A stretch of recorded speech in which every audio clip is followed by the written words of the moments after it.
We went in for the biopsy. She'd had a lump which she had been assured by doctors and mammograms that it was this fibrous cyst. That we went in absolutely convinced that that's all it was going to be. I think I was even more convinced than she was.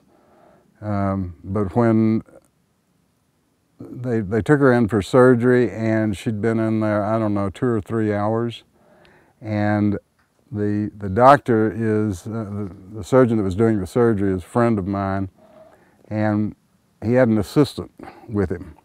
And when that assistant came into the waiting room, as soon as she walked through the door, I knew that we had bad news. And I could see it in her face. And Jim came in, the doctor, Jim Martin, came in probably 15, 20 seconds later.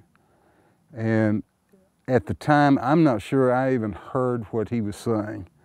Later on, I could reconstruct the conversation, but I knew what the message was when he walked in and started talking to us and telling us what he'd found.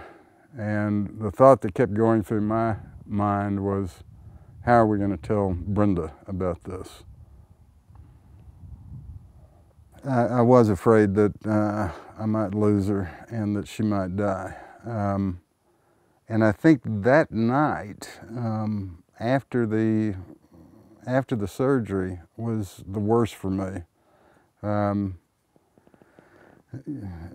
My wife was pretty much out and under the anesthesia the rest of the night.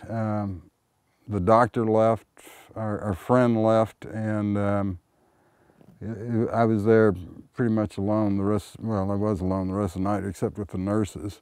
And yeah, I was worried about, I was really scared, to be honest with you, about what was going to happen.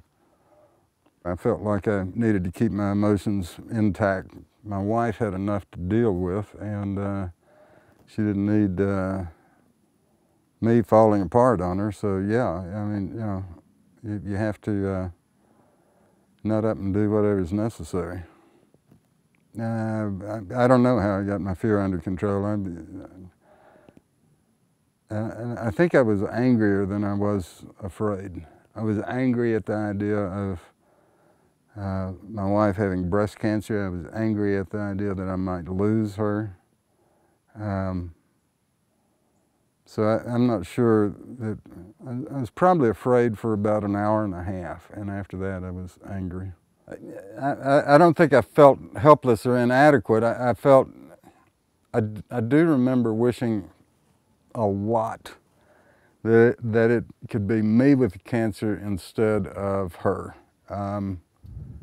I didn't want her to have to go through that, because I knew she was experiencing a lot of fear and anxiety, and I'd rather it had been me instead of her going through that. No, I don't think I was felt helpless or inadequate. I mean, I recognized that there wasn't a whole lot I could do. That this was not. It was not in our hands at all. I felt like it was, you know, it was going to be whatever it was going to be.